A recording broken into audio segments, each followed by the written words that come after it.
je me posais des questions. Amen. Amen. Amen. Je me posais des questions et le Seigneur m'a conduit dans le livre de Genèse.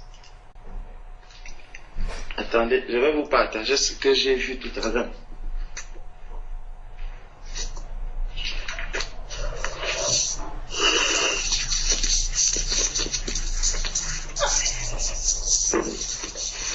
Le Seigneur m'a conduit dans le livre de Genèse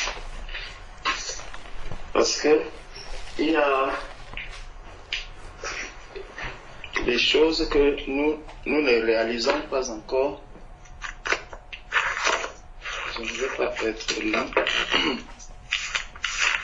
Prenons un peu le livre de Genèse. Nous allons voir quelque chose.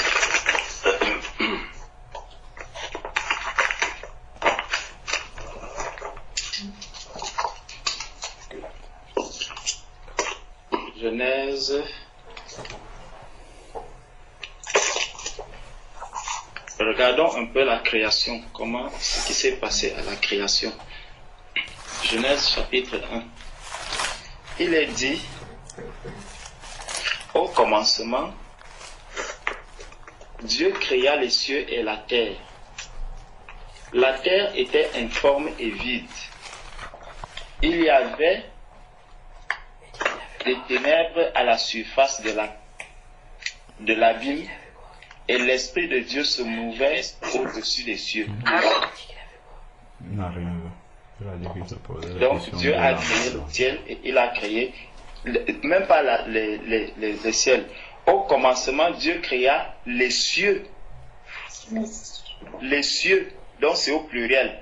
Et la terre, une terre. Dieu créa les cieux et la terre. Je ne sais pas si c'est le ciel et la terre dans une version. Souvent je passais dessus, mais là, j'ai été interpellé par rapport à ça. Les cieux et la terre, donc plusieurs cieux et une terre. Bon. La terre était informe et vide. C'est la terre qui était informe et vide. Il y avait des ténèbres à la surface de l'abîme. Et l'Esprit de Dieu se mouvait au-dessus des eaux. Dieu dit, que la lumière soit. Regardez, la première chose, que la lumière soit. Et la lumière fut. Dieu vit que la lumière était bonne. Et Dieu sépara la lumière d'avec les ténèbres. Dieu appela la lumière jour et il appela les ténèbres nuit. Ainsi il y eut un soir et il y eut un matin, ce fut le premier jour. Dieu dit qu'il y ait une étendue entre les eaux et qu'elle sépare les eaux d'avec les eaux. Et Dieu fit l'étendue et il sépara les eaux qui sont au-dessous de l'étendue d'avec les eaux qui sont au-dessus de l'étendue. Et cela fut ainsi. Dieu appela l'étendue ciel.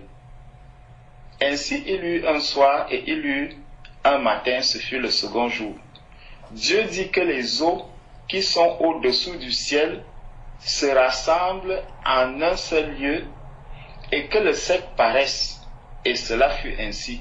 Dieu appela le sec terre et il appela l'amas des eaux mer. Dieu vit que cela était bon. Puis Dieu dit que la terre produise de la verdure. Donc, c'est la terre qui a produit la verdure, de l'herbe portant de la semence, des arbres fruitiers donnant du fruit selon leur espèce et ayant en eux leur semence sur la terre. Et cela fut ainsi. La terre produisit de la verdure, de l'herbe portant la semence selon son espèce et des arbres donnant du fruit et ayant en eux leur semence selon leur espèce. Dieu vit que cela était bon. Ainsi il y eut un soir et il y eut un matin, ce fut le troisième jour. Dieu dit qu'il y ait des luminaires dans l'étendue du ciel. Qu'il y ait des luminaires dans l'étendue du ciel pour séparer le jour d'avec la nuit. Que ce soit des signes pour marquer les époques, les jours et les années, et qu'ils servent de luminaires dans l'étendue du ciel pour éclairer la terre. Le but, c'est éclairer toujours la terre. Donc la terre ne doit pas être dans les ténèbres pour éclairer la terre.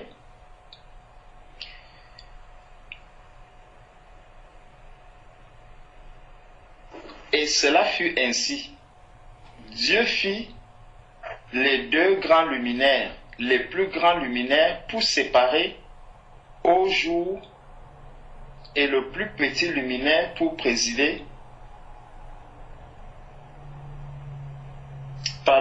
Le plus grand luminaire pour présider au jour et le plus petit luminaire pour présider à la nuit. Il fit aussi les étoiles. Dieu les plaça dans l'étendue du ciel pour éclairer la terre. Regardez, Dieu veut toujours éclairer la terre pour présider au jour et à la nuit et pour séparer la lumière d'avec les ténèbres. Donc on voit que même quand il y a les ténèbres, Dieu amène toujours la lumière pour que la terre soit éclairée. Pour que la terre soit éclairée. Parce que Dieu ne veut pas que la terre soit dans l'obscurité totale. Dieu ne veut pas que la terre soit dans l'obscurité. Dieu vit que cela était bon. Ainsi il y eut un soir et il y eut un matin, ce fut le 4e jour. Dieu dit que les eaux produisent en abondance des animaux vivants et que les oiseaux volent sur la terre vers l'étendue du ciel. Bon. On peut continuer et avancer. Allons au verset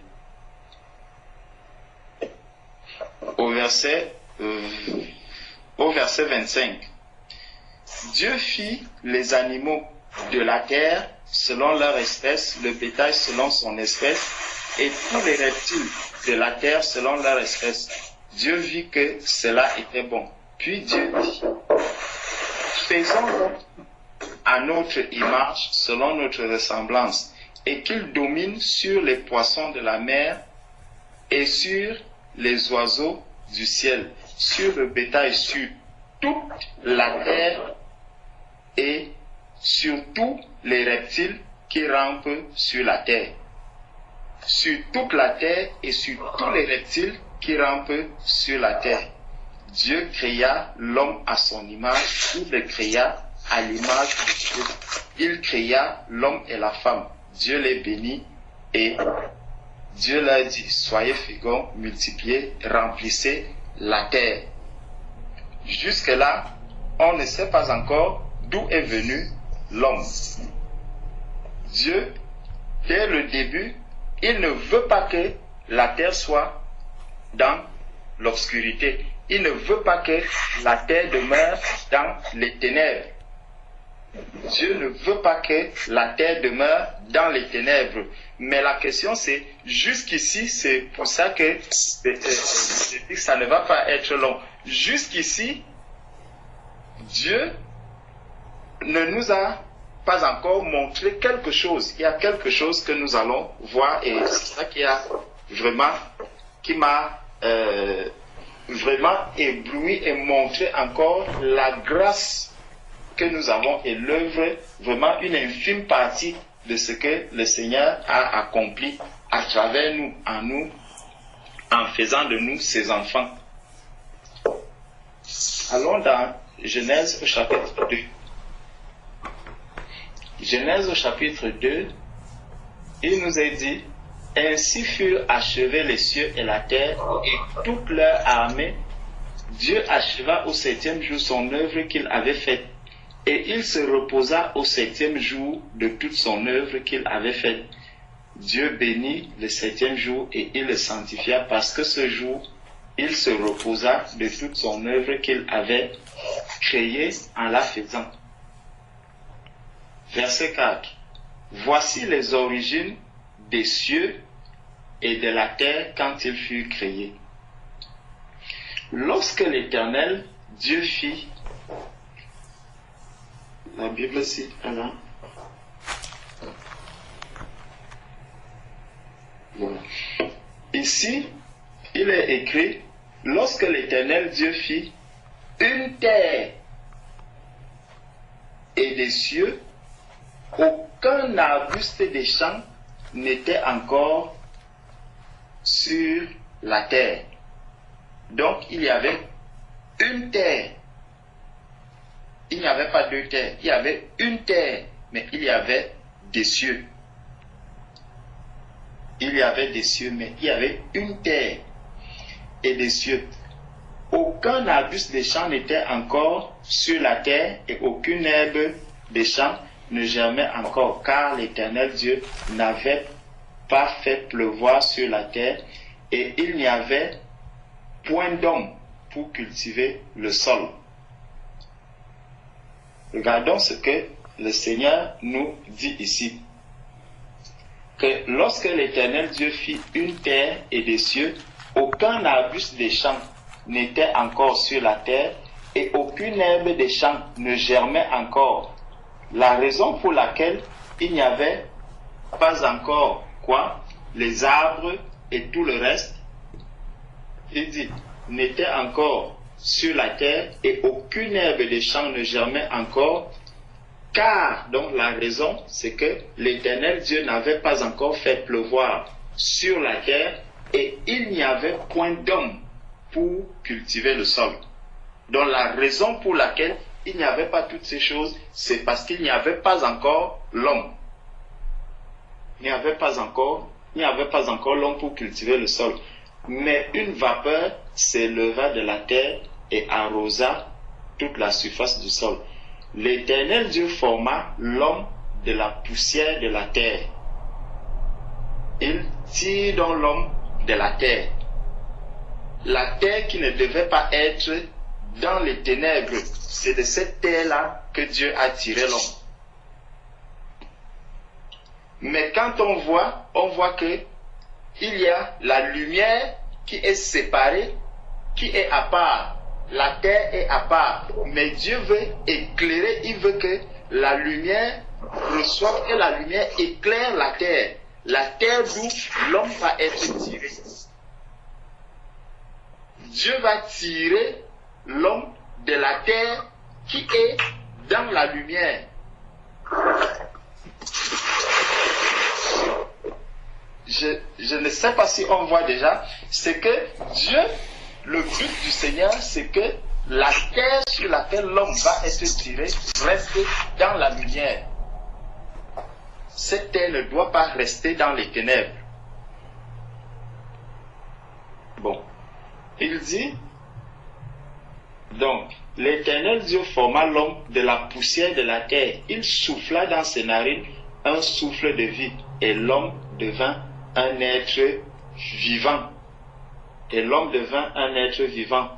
Descendons jusqu'à... Bon, par la suite, on dit, puis l'Éternel Dieu planta un jardin en Éden du côté de l'Orient. On peut descendre maintenant au verset 21. Alors l'Éternel Dieu fit tomber un profond sommeil sur l'homme qui s'endormit. Il prit une de ses côtes et referma la chair à sa place. Donc on voit, il y avait une terre, on est parti d'une seule terre, c'est d'une terre que Dieu a tiré un homme. Il y avait une seule terre, mais il y avait plusieurs cieux. On parle d'une terre, Dieu tire un homme. Et d'un homme maintenant, Dieu va tirer une femme. Et regardons bien comment les choses se passent avec le Seigneur. Donc, l'Éternel Dieu forma une femme de la côte qu'il avait prise de l'homme. Et il l'amena vers l'homme. Et l'homme dit, voici cette fois celle qui est os de mes os et chair de ma chair.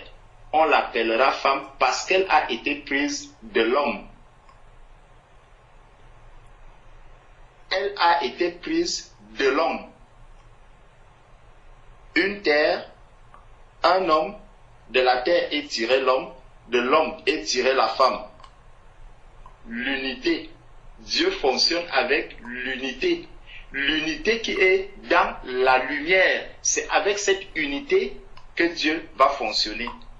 Dieu ne fonctionne pas avec la séparation. Dieu, depuis la création, il est dans l'optique d'unité. Dieu pouvait bien créer des terres différentes. On pouvait dire des terres, puisqu'on parlait des cieux. S'il y a des cieux au pluriel, il pouvait aussi créer des terres. Il pouvait aussi avoir des terres. Mais il y a une seule terre.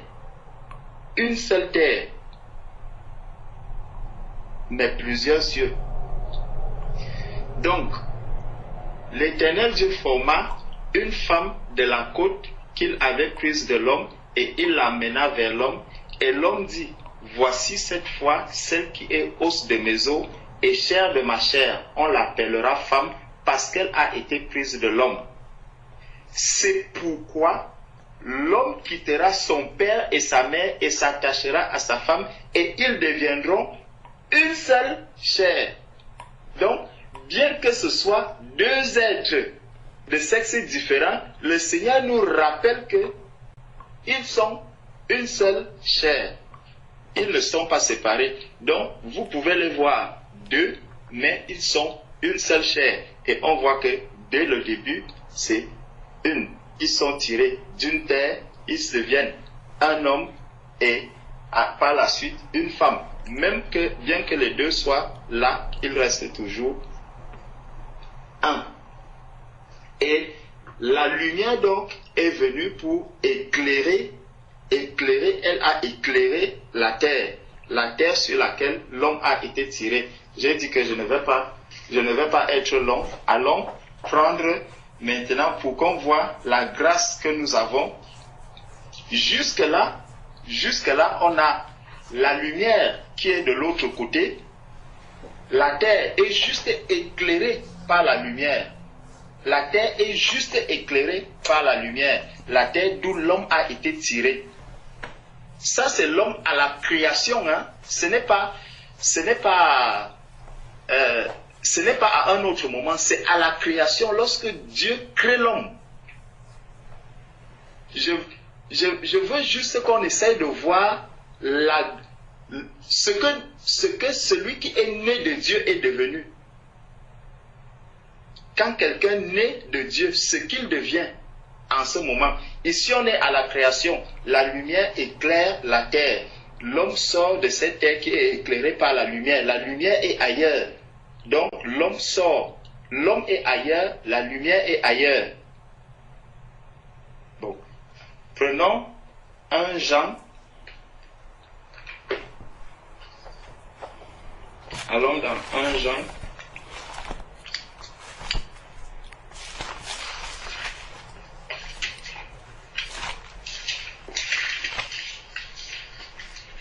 Dans 1 Jean chapitre 1,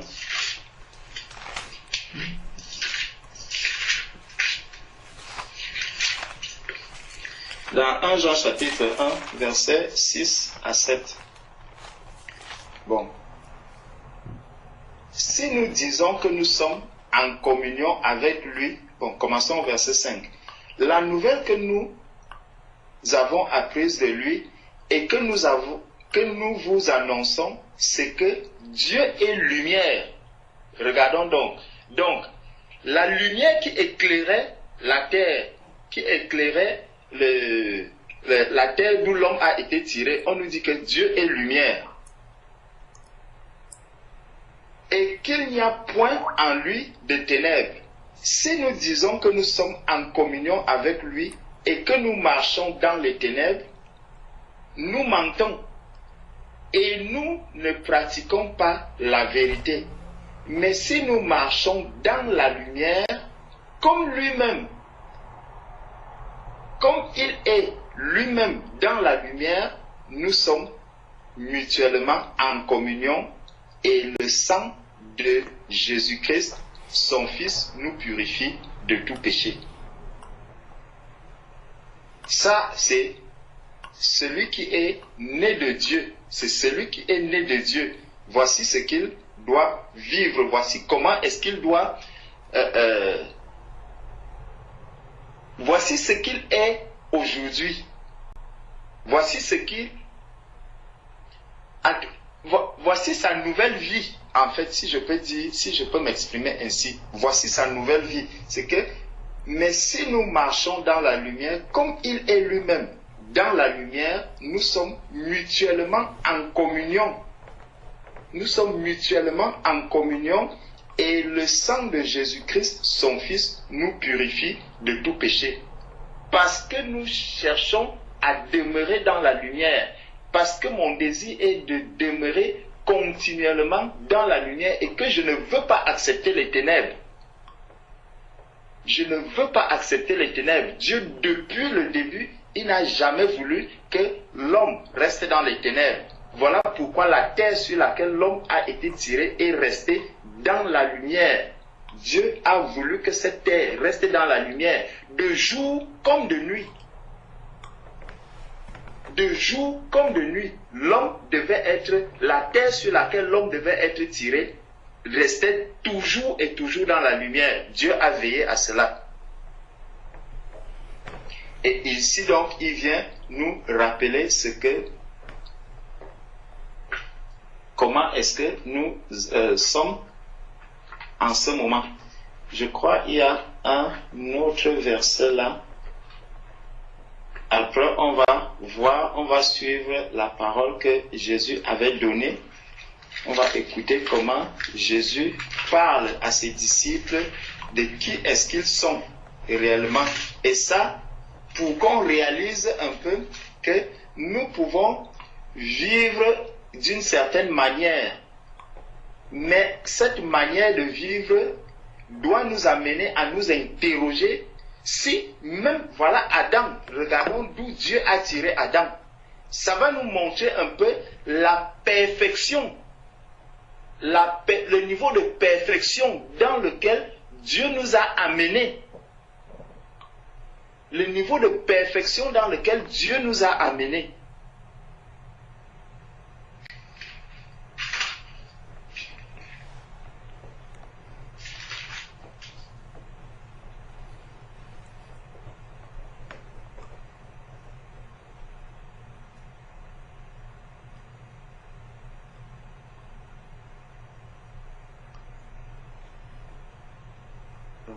Donc dans Ésaïe chapitre 2, dans Ésaïe chapitre 2, qui complète également ce que nous avons vu dans 1 Jean chapitre 1 verset 6 à 7. Donc dans Ésaïe chapitre 2 verset 5, c'est un appel. Maison de Jacob, venez et marchons à la lumière de l'Éternel. Marchons à la lumière de l'Éternel. Allons donc voir comment le Seigneur Jésus parle. Dans Jean chapitre 1,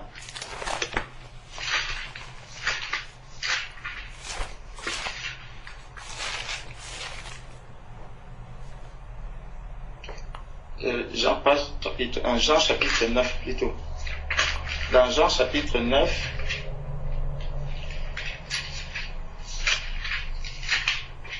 verset 5. Jean chapitre 9, verset 5.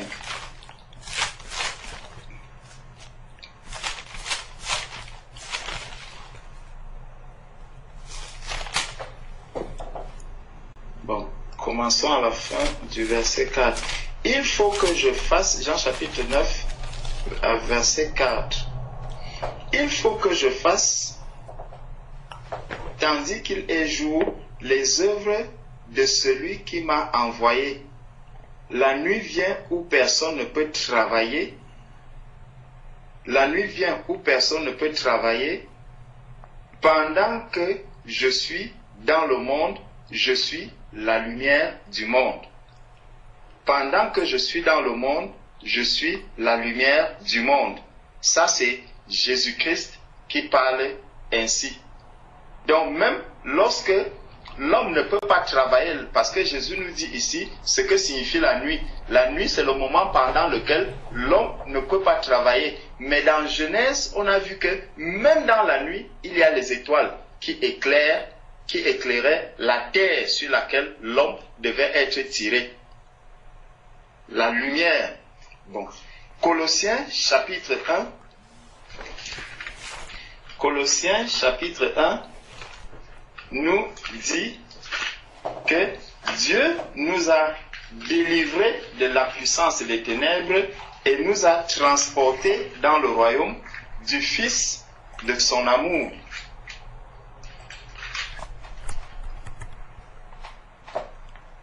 Voilà. Colossiens chapitre 1, versets 12 à 13. Rendez grâce au Père qui nous a rendus capables d'avoir part à l'héritage des saints dans la lumière.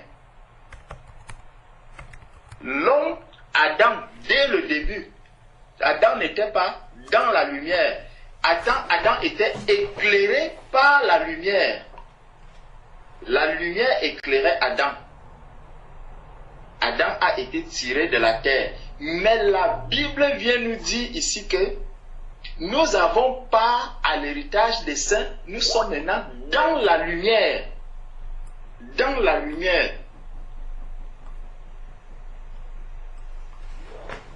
Donc, rendez grâce au Père qui nous a rendus capables d'avoir part à l'héritage des saints dans la lumière, qui nous a délivrés de la puissance des ténèbres et nous a transportés dans le royaume du Fils de son amour.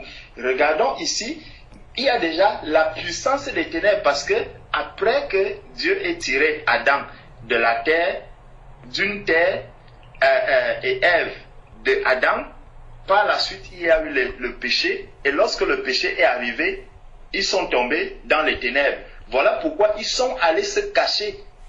Lorsque la lumière est venue, ils sont allés se cacher. Adam et Ève, ils sont allés se cacher parce qu'ils ont réalisé qu'ils ne pouvaient plus rester dans la lumière. Ils ne pouvaient plus rester en présence de la lumière. Mais donc, de ces ténèbres-là, le Seigneur est venu nous sortir des ténèbres dans lesquelles nous étions et nous a ramenés maintenant dans la lumière. Nous ne sommes plus simplement éclairés par la lumière, mais nous sommes dans la lumière. Nous sommes en communion avec la lumière maintenant. En communion avec la lumière.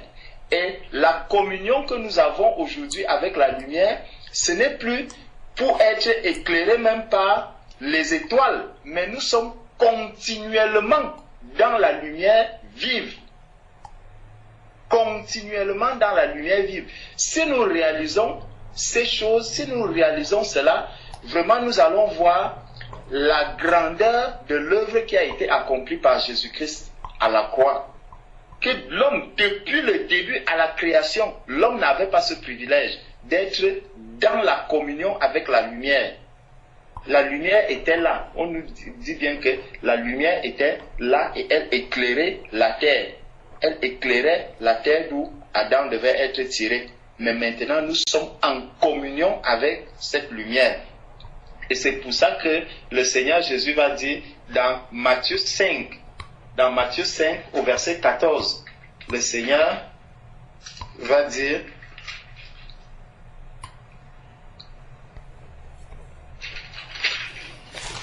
c'est ça.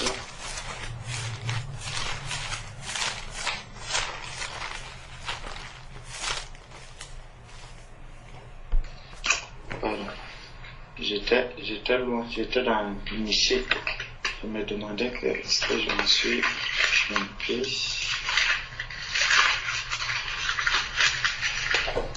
Matthieu 5, verset 14. Voilà.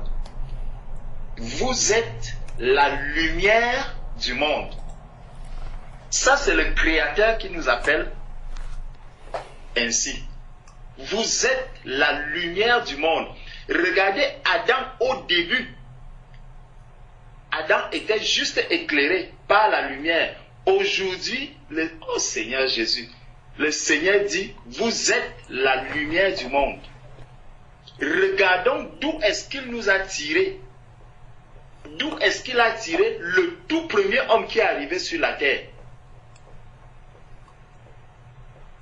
Le tout premier homme qui est arrivé, qui était dans une terre sur laquelle, dans cette terre-là, il y avait l'homme, il y avait les animaux, il y avait tout. Tout était contenu dans cette terre. C'est de là que le Seigneur les a sortis. Et quand il les a sortis, la lumière éclairait simplement Adam. Depuis le jardin, le premier homme. Quand nous regardons comment est-ce que ces personnes de la Genèse, le nombre d'années qu'ils ont vécu, tout ce qu'ils ont fait sur cette terre, ils n'étaient pas la lumière du monde. Malgré le péché qui a été commis, Dieu lui-même vient dans une chair humaine pour dire à l'être humain qui est à ses côtés, vous êtes la lumière du monde. Quel privilège, quelle grâce. Vraiment, je viens de lire ça et je viens de voir ça tout à l'heure. J'ai compris combien est-ce que Dieu est grand, combien est-ce que vraiment la grâce que nous avons de servir ce Dieu-là, qui peut lui-même appeler les saints la lumière du monde. La lumière du monde. Adam n'était pas la lumière du monde.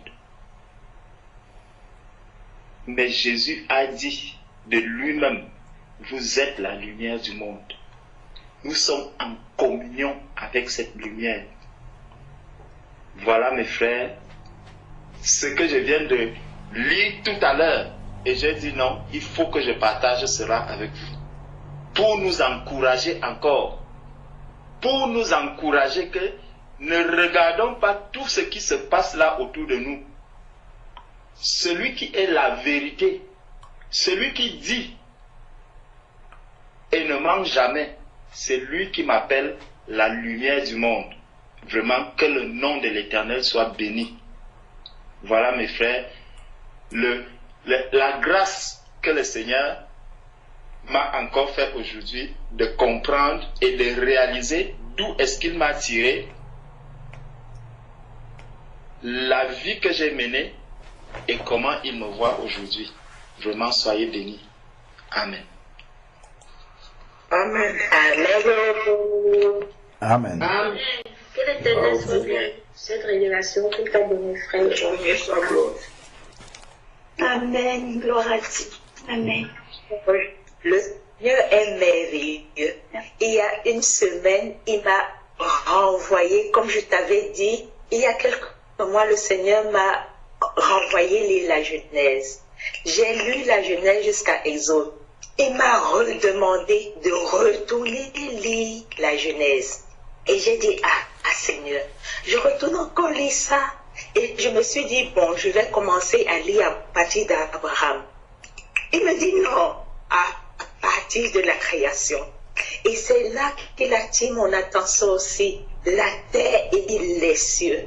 Et plus loin, il attire encore mon attention pour la lumière.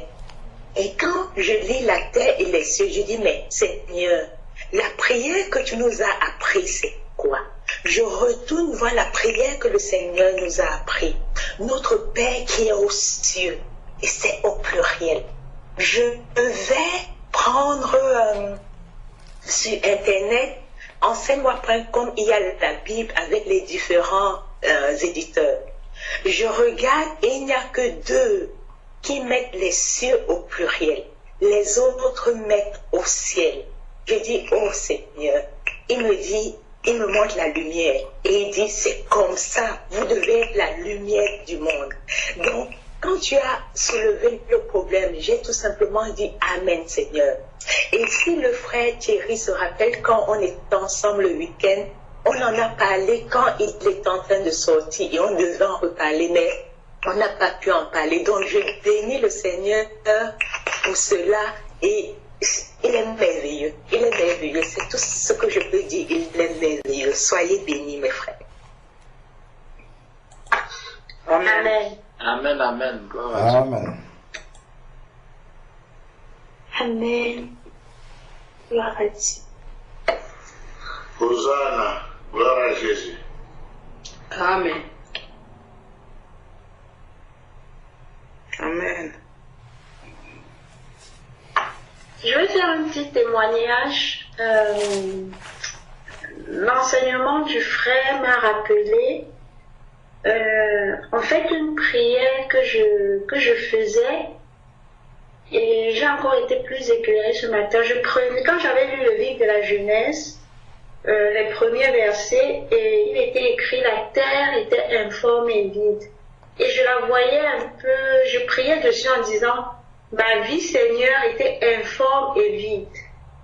Donc j'étais dans les ténèbres et tu as apporté ta lumière. Et quand le frère a expliqué, j'ai encore vu que l'homme a été tiré de la terre. Donc c'est vraiment la terre, voilà, nous sommes issus de la terre. Et quand je le disais, je faisais pas trop ce parallèle avec le fait que l'homme a été formé de la poussière du sol. Mais je voyais ce mot informe et vide pour dire que le Seigneur avait vu c'est-à-dire qu'il fallait apporter de la lumière parce que c'était vide, il n'y avait rien informe. Donc, merci frère. Donc tout ça, ça a encore essayé ça m'a encore affermi dans le fait que nous étions, il n'y avait pas de lumière. C'est-à-dire Jésus-Christ qui est la lumière, c'est en devenant enfant de Dieu, en acceptant Jésus-Christ comme Seigneur et Sauveur, on reçoit cette lumière. Parce que la terre, elle était informe et elle était vide. Donc l'homme sans Jésus-Christ, il est dans les ténèbres. Donc je loue le Seigneur pour cet enseignement et exhortation à la fois. Ça m'a plus affermi parce que je voyais la terre un peu comme la vie de l'être humain sans la lumière. Amen. Amen. Gloire à Dieu. Amen.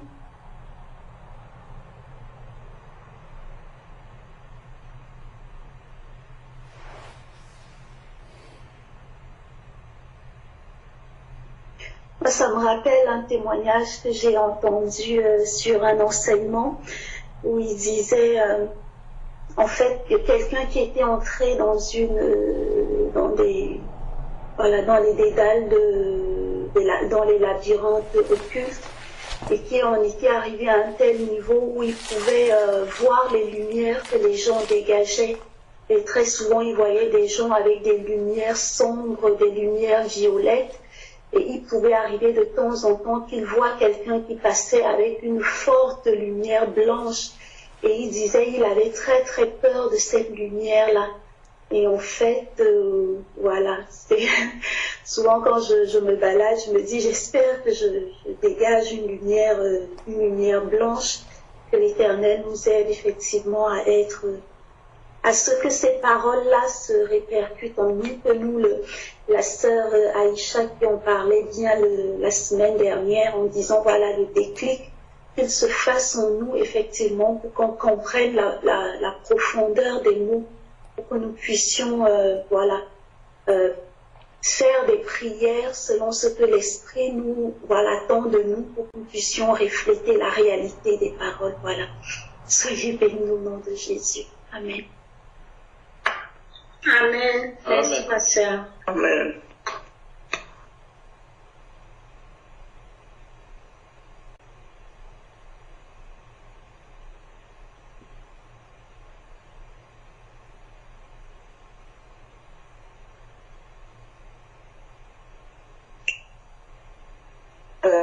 J'ai une question à poser.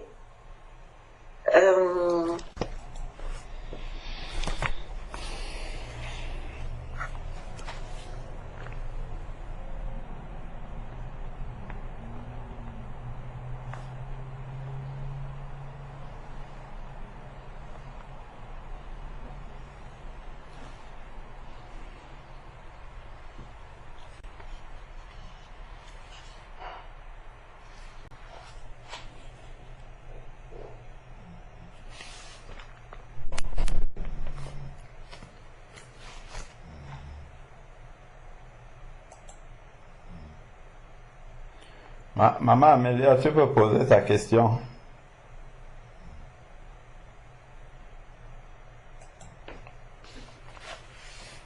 Au fait, c'était sur la lumière que le frère Georges a prêché.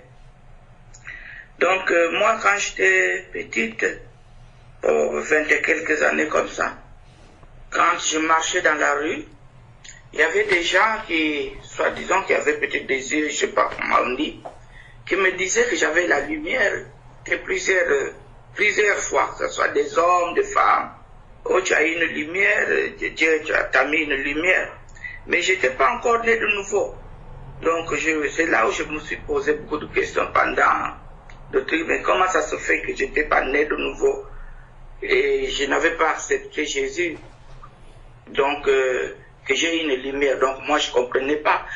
J'étais fier de ça quand j'écoutais les gens me disaient que j'avais une lumière éclatante, de trucs comme ça.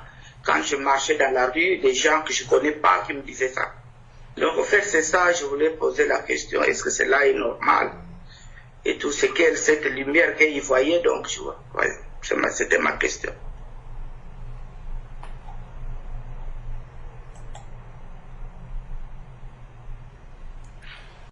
Gloire à Dieu. Les gens qui te disaient qu'ils voyaient la lumière, là, c'était des enfants de Dieu ou bien c'était les enfants de l'autre? Mais c'était des passants, des fois, au marché, des fois, dans la route, je prends le bus, des trucs comme ça. Les gens me disaient, une fois, j'étais même avec ma soeur, il y a un monsieur qui s'est arrêté, il dit, ah, vous êtes des sœurs? Ma soeur dit, oui, nous sommes des sœurs. Mais c'est bizarre, elle a une lumière, ta sœur là, elle a une lumière éclatante, je ne sais pas. Je ne peux pas comprendre ça, donc c'est aujourd'hui, au fait, je me suis posé mille questions. Pendant que le frère parlait, expliquait que la lumière, c'est à partir quand Jésus-Christ nous a dit que nous sommes la lumière du monde. Mais comment, à ce temps-là, je n'étais pas encore en Christ, et il a cette lumière. C'est la question, en fait. Il faut comprendre de quelle lumière il parle. Parce que si c'est la lumière de Jésus-Christ, selon la parole de Dieu, la lumière de Jésus-Christ vient avec Jésus. Parce qu'en fait, nous n'avons aucune lumière en nous. Notre lumière, c'est Jésus-Christ. C'est quand Jésus vient en nous que la lumière vient en même temps. Donc si quelqu'un voit une lumière en nous, sans que nous n'ayons Jésus, c'est que c'est autre chose qu'il est en train de voir. Moi je vois juste selon la parole de Dieu. C'est que c'est autre chose qu'il est en train de voir en nous. Ce n'est peut-être pas de la même lumière dont parle la parole de Dieu, parce que sans Jésus-Christ, il n'y a pas de lumière. Donc, voilà ce que je peux dire. Après, maintenant, quelle est la crédibilité spirituelle? Quelle est la crédibilité spirituelle de ce que ces personnes-là étaient en train d'attester? C'est pour ça que je posais la question. Donc, ceux qui sont capables d'attester de cette lumière-là, soit ce sont des enfants de Dieu véritables qui ont le discernement des esprits, qui peuvent voir cette lumière-là et le dire parce qu'ils ont le discernement ou ils ont la sagesse de l'Esprit de Dieu. Ils peuvent dire oui, voilà, je vois, parce que là c'est un don spirituel qui est en train de se manifester. Je vois la lumière de Christ en toi. Ou un enfant de Dieu peut dire ça aussi par la foi. Donc voilà, la lumière de Christ resplendit en toi. Par contre, aussi un sorcier qui a essayé peut-être de t'atteindre et n'arrive pas à t'atteindre, Dieu peut lui faire voir aussi cette lumière-là. Parce que cette lumière-là l'a foudroyé, parce que tu es un enfant de Dieu. Donc, ce n'est que dans ce cadre-là que, selon la parole de Dieu, il est possible véritablement que quelqu'un voit la lumière de Christ. Après, maintenant,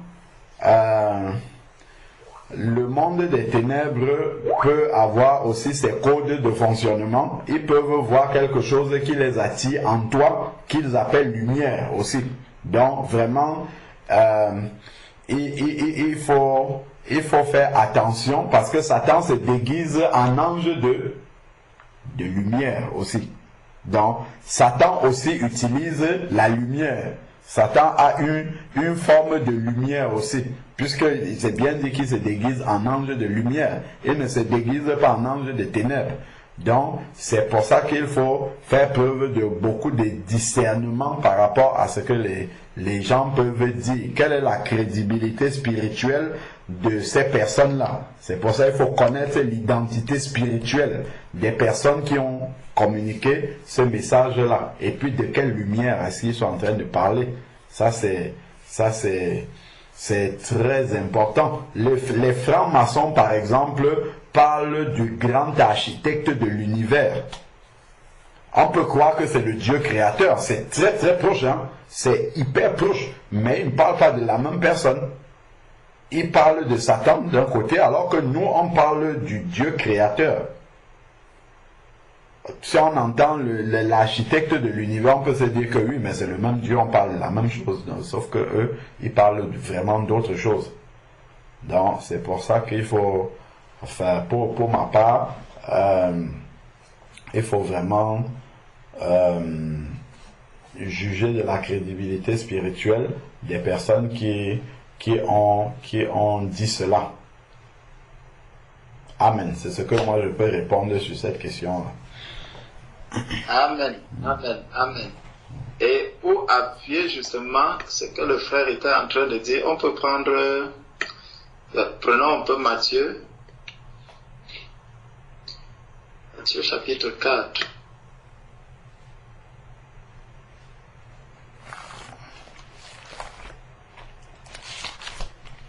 Matthieu chapitre 4, à partir du verset 15. Le peuple de Zabulon et de Nephtali, de la contrée voisine de la mer, du pays au-delà du Jourdain et de la Galilée des gentils, ce peuple assis dans les ténèbres a vu une grande lumière. A vu une grande lumière, et sur ceux qui étaient assis dans la région et l'ombre de la mort, la lumière s'est levée. La lumière s'est levée. Donc, c'est vraiment pour nous montrer que quand quelqu'un devient un enfant de Dieu, quand quelqu'un naît, il devient la lumière du monde. Et sa lumière maintenant peut éclairer ceux qui sont tout autour. Comme Jésus-Christ, en venant dans le monde, il éclairait le monde. Il va éclairer le monde entier par les actes qu'il va poser, mais justement quand un passant, quelqu'un qui est dans sa voiture, il voit une femme et il s'arrête pour dire, ah, ta soeur là, elle a une lumière, vraiment il faut se poser la question de savoir comment il a su que tu avais la lumière. Comme avec quels yeux est-ce qu'il t'a vu pour savoir que tu as une lumière. Non? Et ça c'est des personnes, beaucoup de personnes vraiment qui pratiquent justement, vont utiliser des moyens comme cela pour faire de la sorcellerie, pour parfois, comme dans le monde, on dit souvent prendre la chance de quelqu'un. Vous allez voir des personnes qui se rapprochent d'une certaine catégorie, soit des filles. Toutes les filles peuvent s'approcher de lui. Pour lui, ces filles ne lui diront rien, mais quand il va regarder une certaine fille, il y a quelque chose qui l'attire chez cette fille. Tu te demandes même bien quoi, mais en fait, il a des yeux, d'autres yeux que toi tu n'as pas, et qui l'attire, qui l'amène à se rapprocher de cette personne. Mais en tant qu'enfant de Dieu, de manière spirituelle, ceux qui sont la lumière, c'est ceux qui sont nés de nouveau.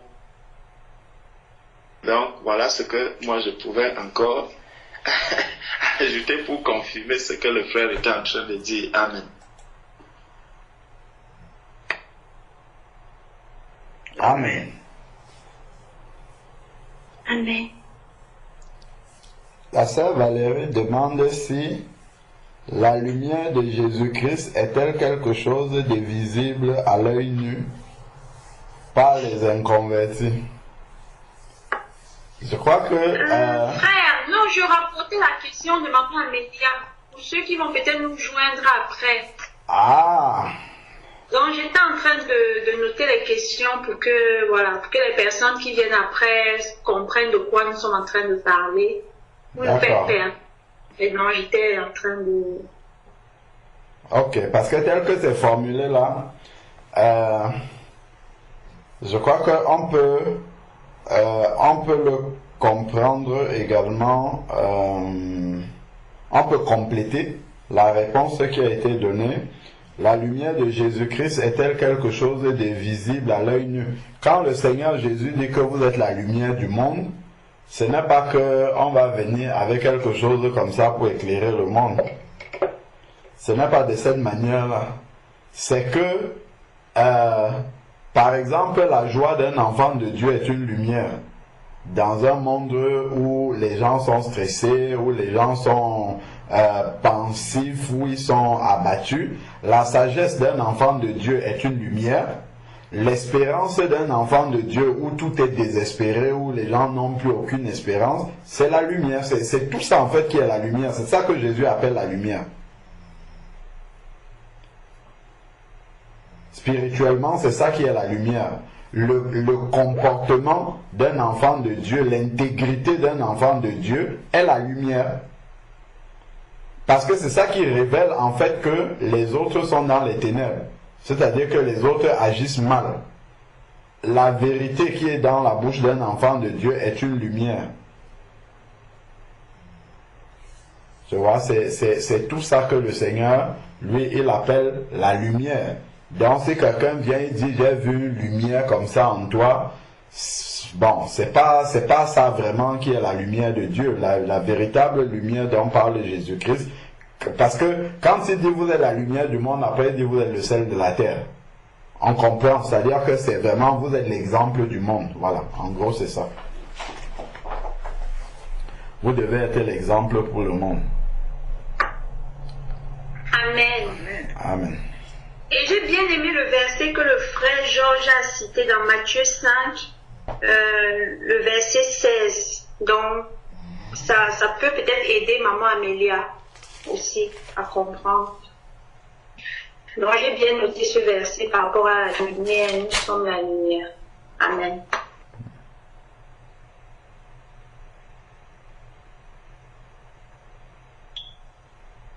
Amen. Amen. Merci beaucoup. Amen. Et effectivement, le verset 16 dont tu parles dans Matthieu 5 associe la lumière quand il dit que votre lumière brille ainsi devant les hommes afin qu'ils voient vos œuvres bonnes et glorifient le Père qui est dans les cieux.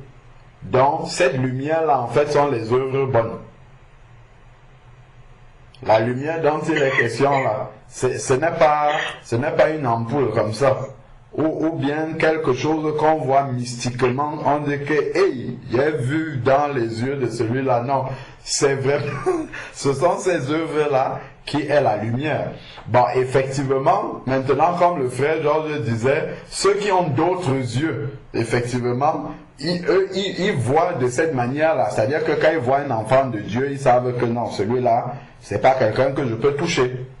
Mais ce n'est pas de ça que le Seigneur lui parle. Ce n'est pas de ça que Dieu parle. Donc, je sais pas, un marabout, un sorcier, tout ça, quand il voit un enfant de Dieu, il sait que celui-là, il a quelque chose dont moi je ne peux pas l'atteindre. Mais la lumière dont le Seigneur parle, il parle vraiment des bonnes œuvres, de quelque chose, des œuvres qui font la différence entre un païen et un enfant de Dieu. C'est d'ailleurs pour ça qu'on nous appelle les enfants de lumière. Amen. Amen. Amen. Je crois qu'il le dit dans 1 Thessaloniciens chapitre 5, si je ne me trompe pas. 1 Thessaloniciens chapitre 5, au verset 4 et 5.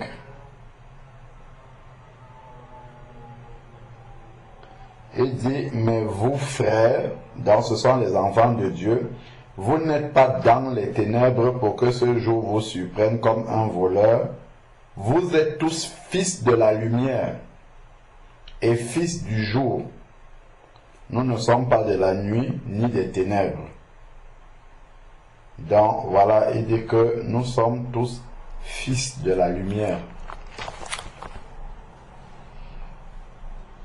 Amen. Fils de la lumière, c'est fils de Dieu, hein, parce que Jésus est lumière, en fait. C'est fils de Jésus qu'il est en train de dire.